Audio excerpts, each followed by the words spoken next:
So that is a dampener for international inbound. But I'm sure that with the numbers going up, with the way industry is coming, and of course the tailwinds that will be provided by the G20 and other steps that will happen, I'm sure that we will get back to international inbound also to the pre-COVID numbers in this calendar year. So I'm very happy to be here today because the tourism sector is being given a great unparalleled opportunity to share its success stories on the global stage thanks to the G20 presidency. Developing tourism in mission mode under India's G20 presidency, which is started on the 1st of December 22. And in the backdrop of Azadi Ka Amrit Mahotsav, we are working in mission mode with a focus on convergence and public-private partnership. Under India's G20 presidency, more than 200 meetings are being organized at 59 locations. Now this is something different. Most of the last few presidencies, of course, there was the shadow of the pandemic, but they happened in very few centers. It is only in India that such a large number of centers are being used, which shows that we have the strength to host international conferences and conventions at these places. 100 meetings of the 200 have already taken place. So half of the G20 meetings are already over. The balance 100 meetings and of course the summit in September in New Delhi are left. So India will consolidate the gains from transformation in connectivity and infrastructure, the growing economic power and tremendous improvement in the framework conditions for growth of tourism in the country to promote and develop tourism in mission mode during the next 25 years, that is the Amrit Kal of India's independence. During this presidency, we in the ministry have planned to organize a number of events, engaging not only the government stakeholders, but also the travel, trade and hospitality sector. We have already organized 2 G20 tourism working group meetings, Siliguri and Run of Kutch, and during these meetings, discussions were held on several key priority areas, and the top 5 priority areas are green tourism, digitalization, skills, tourism MSMEs, and better destination management centers. The next G20 tourism working group meeting will be held in Srinagar, Jammu and Kashmir, and which is the jewel of India, and that will be a very important meeting from 22nd to 24th May.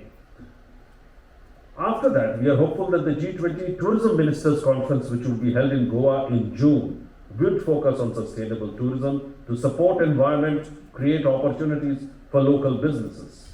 The 2 deliverables that we see from the ministerial are, of course, the ministerial communique, which highlights the consensus among the G20 nations about the future of recovery and revival of the tourism sector, and an additional mission for travel for life in line with the mission for life which India has started along with the UN Secretary General very recently.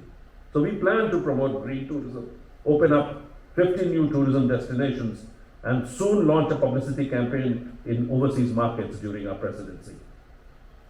Ladies and gentlemen, travel and tourism is one of the world's largest economic sectors, creating export and prosperity around the world. The travel and tourism sector in India generated 70.04 million jobs directly and indirectly in 2021-22, which was a bad year.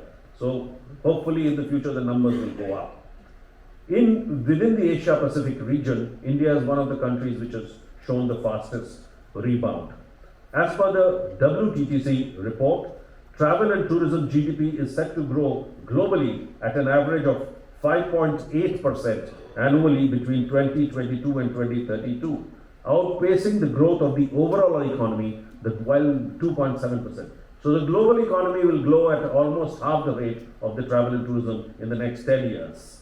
And despite the challenges posed by the pandemic, we received 6.19 million foreign tourist travelers in 2022, and this growth rate was over 300%, because the previous year was a very bad year and we had received only 1.52 million tourists. So the high growth rate should be seen with that moderation that the previous year there was a low base effect.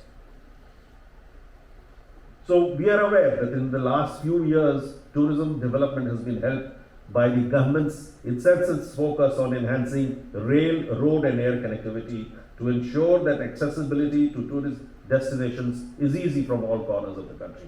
You are aware of how the remote areas of the country, the road connectivity to the hilly regions, to Jammu and Kashmir, to the northeast is happening. We recommended 59 air routes, tourism air routes to the Ministry of Civil Aviation, of which as on date 51 have been operationalized under UDAN already. We launched the Visit India in year 2023, which kicked off on 31st January, and more than 1 lakh G20 foreign delegates will visit India this year. And they will be able to witness the variety, richness and diversity of India's culture, its monuments and festivals. All the earlier speakers were mentioned about the Global Tourism Investors Summit that we are doing in New Delhi. And this is because we are keen to attract not only global investment, but also investment from the domestic sector. When the minister is meeting in Delhi today, he's meeting domestic investors. Tomorrow he flies to Mumbai to meet investors at Mumbai and urge them to participate in the summit and invest more in the tourism and hospitality sector. Recently, one of the CEOs of one of the leading hotel companies called on the Honorable Prime Minister. He was in New Delhi, and if you see his interviews in the newspapers, a leading business newspaper from Delhi called, and the headline was, "You cannot but be optimistic about India." Now that shows how the global fraternity looks out, or the investing community looks at India. I'm also happy to share that we, in the collaboration with the World Travel and Tourism Council, an organization which works to maximize the inclusive and sustainable potential by partnering with governments, we will organize the WTTC CEOs Forum coinciding with the ministerial meeting at Goa on 21st June. So we expect about 100 global CEOs to be there in Goa and discuss and strategize with the G20 ministers on the way to take tourism to the next level in all parts of the world, including India.